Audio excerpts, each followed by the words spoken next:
নমস্কার বন্ধুরা, journey with মৌ চ্যানেলে তোমাদের সবাইকে ওয়েলকাম জানাই। আশা করি তোমরা প্রত্যেকে ভালো আছো, আমিও ভীষণ ভালো আছি।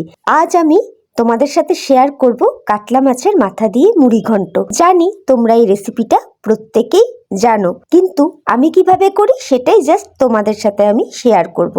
আজ আমি মুড়ি ঘন্টটা গোবিন্দভোগ চাল দিয়ে করব। অনেকে কিন্তু রেগুলার চাল দিয়েও করে থাকে, তবে গোবিন্দভোগ চাল দিয়ে মুড়ি ঘন্ট বানালে তার স্বাদ, গন্ধ সমস্ত কিছুই হয় অতুলনীয়। তো বন্ধুরা, যদি তোমাদের আমার ভিডিও দেখে ভালো লাগে তাহলে অবশ্যই লাইক, কমেন্ট, শেয়ার আর সাবস্ক্রাইব করে আমার চ্যানেলের পাশে থেকো। তো মুড়িঘন্ট বানাবার জন্য আমি কি নিয়েছি দেখে নাও। তো প্রথমে নিয়েছি একটা কাতলা মাছের মাথা, ভালো করে ধুয়ে পরিষ্কার করে নিয়েছি 1 কাপ গোবিন্দভোগ চাল, 2টো মিডিয়াম সাইজের পেঁয়াজ, কুচিয়ে রাখা আলু একদম ছোট করে নিয়েছি, গরম মশলার গুঁড়ো, একটা মিডিয়াম সাইজের টমেটোকে কিউব করে নিয়েছি, সাথে নিয়েছি 1/2 চামচ মতো জিরার গুঁড়ো, 1/2 চামচ মতো লঙ্কার গুঁড়ো, নিয়েছি আদা বাটা 2 চামচ, নিয়েছি লঙ্কা বাটা, এখানে আমি 4টা লঙ্কাকে পেস্ট করে নিয়েছি হলুদের গুঁড়ো, আর সাথে নিয়েছি গোটা জিরা, আর ফোড়নে দেওয়ার জন্য নিয়েছি তেজপাতা, শুকনো লঙ্কা আর গোটা গরম মশলা। তো এই দিয়েই হবে রান্নাটা, তোমরা দেখতে থাকো, আমার সাথে থাকো। তো প্রথমে আমি মাছগুলোকে ম্যারিনেট করে নেব। তো মাছ ম্যারিনেট করার জন্য এখানে আমি 1/2 চামচ লবণ আর 1/2 চামচ হলুদের গুঁড়ো দিয়ে দিচ্ছি। দিয়ে এবার আমি খুব সুন্দর করে মাছগুলোকে মেখে নেব। মেখে এই মাছটাকে আমি মিনিট 15-20 জন্য কিন্তু রেখে দেব। এইদিকে দেখো আমি প্যান বসিয়ে দিয়েছি, প্যান গরমও হয়ে গেছে। এবার আমি প্যানের মধ্যে প্রথমে গোবিন্দভোগ চালটাকে হালকা করে একটু ভেজে নেব। তো দেখতে পাচ্ছ তোমরা, আমি খুব ভাজবো না, হালকাভাবে ভেজে নেব। মুড়ি নেই অথচ নাম মুড়ি ঘন্ট, কি অদ্ভুত তাই না? অ্যাকচুয়ালি কি বলো তো বন্ধুরা, মাছের মাথাকে তো মুড়ো বলে, ওই থেকেই নাম হয়েছে মুড়ি ঘন্ট। যাই হোক, একটু মজা করলাম তোমাদের সাথে, আর কিছু না। তো দেখো খুব সুন্দর করে আমি গোবিন্দভোগ চালটাকে একটু ভেজে নিচ্ছি, তোমরাও কিন্তু এইভাবে একটু ভেজে নেবে। তো মোটামুটি ভাজা হয়ে গেছে, তুলে রেখে দিলাম। এবার ওই কড়াইতেই মাছ ভাজার জন্য আমি পরিমাণ মতো তেল দিয়ে দিলাম। যেহেতু বড় মাছের মাথা, ওই জন্য তেলটা একটু বেশি দিয়েছি, পরে আমি তেল কমিয়ে নেব। তো চলো মাছগুলো ভেজে নিই।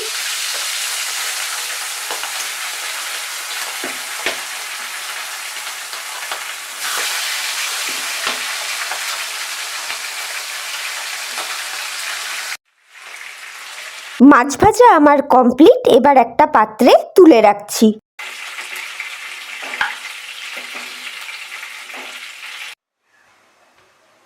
এবার এই তেলেই আমি কেটে রাখা আলুগুলোকে সুন্দর করে ভেজে নেব।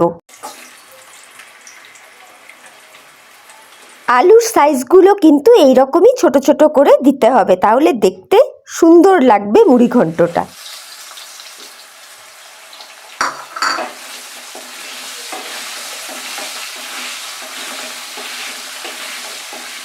তো বন্ধুরা দেখো, আলুগুলোকে আমি ভালো করে ভেজে নিয়েছি, এবার একটা পাত্রের মধ্যে তুলে নিচ্ছি। এইবার যতখানি তেল ছিল তার থেকে খানিকটা তেল আমি কমিয়ে রেখেছি। এবার এই তেলে আমি ফোড়ন দেব। প্রথমেই ফোড়নে দেব গোটা গরম মশলা, তোমরা দেখতেই পাচ্ছ এখানে রয়েছে এলাচ, তারপর দারচিনি আর লবঙ্গ। এরপরে আমি দিয়ে দিলাম 1/2 চামচ গোটা জিরে।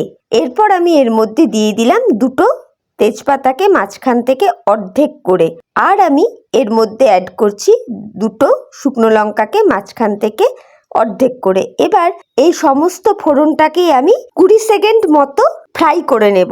তাতে হবে কি, একটা সুন্দর স্মেল এতে বেরোবে।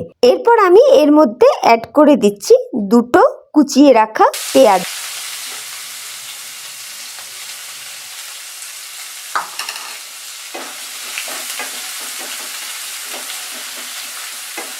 পেঁয়াজটা কিন্তু আমি খুব বেশি ভাজবো না, হালকা গোল্ডেন ব্রাউন হওয়া অবধি আমি সুন্দর করে ভেজে নেব। তোমরা দেখতে থাকো, দেখো আস্তে আস্তে কিন্তু পেঁয়াজের কালারটা চেঞ্জ হচ্ছে। এরপর আমি এর মধ্যে অ্যাড করে দিলাম টমেটো কুচি। এখানে একটা মিডিয়াম সাইজের টমেটোকে সুন্দর করে কুচিয়ে রেখেছিলাম, সেই টমেটোটা এখানে আমি অ্যাড করে দিলাম। এবার আরও খানিকক্ষণ ভালো করে নাড়িয়ে চাড়িয়ে নিলাম যাতে টমেটোর কাঁচা গন্ধটা চলে যায়। এরপর আমি এর মধ্যে অ্যাড করছি 2 চামচ আদা বাটা। বন্ধুরা জানো তো, অনেকেই মুড়িঘণ্টতে রসুন ইউজ করে, বাট আমি তোমাদের রসুন ইউজ করতে মানাই করব, কারণ রসুন ইউজ করলে গোবিন্দভোগ চালের গন্ধটা চলে যায়। সেই জন্য আমার মনে হয় মুড়িঘণ্টতে রসুন ইউজ না করাটাই ভালো। এবার দেখো, যার যার এটা পার্সোনাল ব্যাপার, তাই না? তো যাই হোক, এইবার আমি এর মধ্যে অ্যাড করে দিলাম 4টা কাঁচা লঙ্কাকে যে আমি পেস্ট করে রেখেছিলাম, সেই কাঁচা লঙ্কার পেস্টটা। তো এবার সমস্ত মশলাটাকে আমি ভালো করে কষিয়ে একটু কাই মতো করে নিচ্ছি।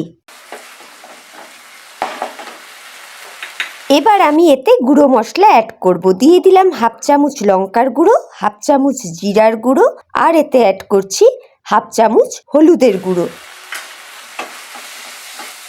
এবার সমস্ত মশলাটাকে আমি খুব ভালো করে কষিয়ে নেব। মশলাটা যেন তল থেকে না ধরে যায়, সেই জন্য আমি এর মধ্যে অ্যাড করে দেব 2 থেকে 3 চামচ মতো জল দিয়ে এবার পুরো মশলাটাকে খুব ভালো করে কষাবো।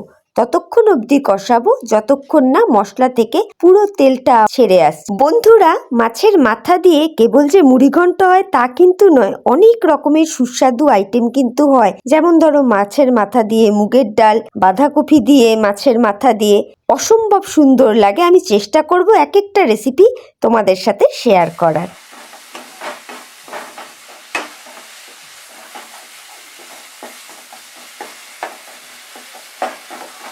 তো দেখো, মশলাটা সুন্দর করে কষে গেছে, তেলও ছেড়ে দিয়েছে। এবার আমি ভেজে রাখা আলুগুলো এর মধ্যে অ্যাড করে দেব। আলুটা আমি দিয়ে দিয়েছি। এবার আমি মাছের মাথাটাও অ্যাড করে দেব, তবে মাছের মাথাগুলোকে একটু কিন্তু ভেঙে ভেঙে দেব। মুড়িঘণ্টতে মাছের মাথা একটু ভাঙা ভাঙাই থাকে, তবে খেতে ভালো লাগে।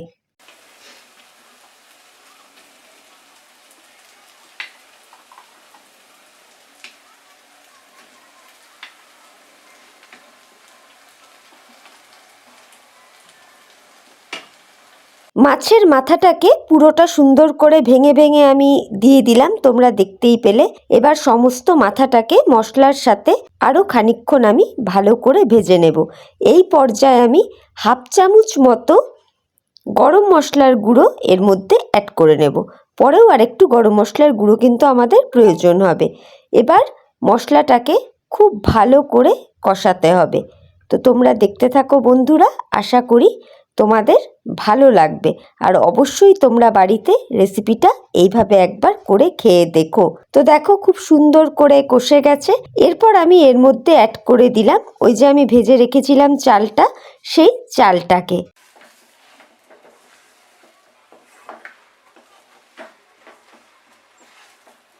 তো তোমরা দেখো বন্ধুরা, খুব সুন্দর করে গোবিন্দভোগ চালটাকে আমি মশলার সাথে খুব ভালো করে কষিয়ে নিচ্ছি।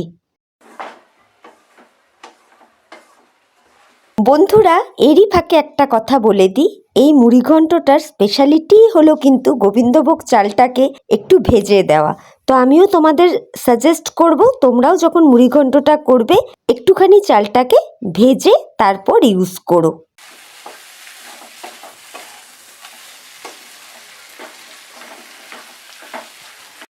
তো বন্ধুরা দেখো, মশলার সাথে চালটা আমার খুব সুন্দর করে কষা হয়ে গেছে। এবার আমি এর মধ্যে জল দিয়ে দেব। আমি এখানে 2 কাপ মতো জল ইউজ করছি। তোমরাও জলটা বুঝে দেবে, এমনভাবেই জলটা দেবে যাতে চালটা যেন একদমই না গলে যায়, ঠিক আছে? তো সেই জিনিসটা একটুখানি খেয়াল করবে। তো জল দেওয়ার পর এবার আমি একটু নাড়াচাড়া করে তারপরে আমি কিন্তু মিনিট 5-7 জন্য ঢেকে দেব। তো জলটা দেখো দেওয়ার পরে এখন সুন্দর করে ফুটে উঠেছে। এরপর আমি এর মধ্যে দিয়ে দিলাম পরিমাণ মতো লবণ, আর সাথে দিয়ে দিচ্ছি সামান্য চিনি। চিনিটা অপশনাল, তোমাদের যদি কারো ইচ্ছে হয় দেবে, যদি কারো ইচ্ছে না হয় না দেবে। এরপর আমি লবণ চিনি দেওয়ার পর খুব ভালো করে একবার মিশিয়ে দিয়ে এবার আমি মিনিট 10 জন্য ঢাকনা চাপা দিয়ে দেব। তো তোমরা দেখতে পাচ্ছ তো মিনিট 10 হয়ে গেছে, দেখো অনেকটাই জল কিন্তু শুকিয়ে এসছে। এবার আমি একদম কন্টিনিউয়াসলি নাড়তে থাকবো ততক্ষণ পর্যন্ত যতক্ষণ পুরো জলটা এখান থেকে শুকিয়ে না যাচ্ছে। মুড়িঘণ্ট ঝুরঝুরে খেতেই কিন্তু বেশি টেস্টি লাগে। আশা করি তোমরাও এটা জানো। এই পর্যায়ে এবার আমি একটু লবণ আর মিষ্টিটাকে চেক করে দেখে নেব। তো দেখলাম লবণের পরিমাণ ঠিকই আছে, চিনি আরেকটু হলে আর কি অ্যাপ্রোপ্রিয়েট হবে। তো সেই জন্য আমি এর মধ্যে আরও ওই হাফ চামচ মতো চিনি অ্যাড করে দিচ্ছি। তোমরা দেখো একদমই সামান্য পরিমাণ চিনি আমি অ্যাড করেছি। আর প্রথমেই বললাম চিনিটা কিন্তু অপশনাল, তোমরা দিলেও দিতে পারো, না দিলে না দিতে পারো। বন্ধুরা তোমরা দেখতে থাকো।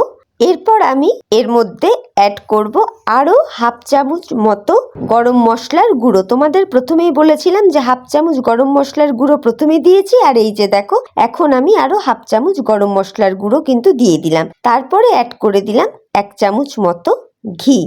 গরম মশলাটাকে এই সময় মুড়িঘণ্টের সাথে কিন্তু খুব ভালোভাবে মিশিয়ে নিতে হবে।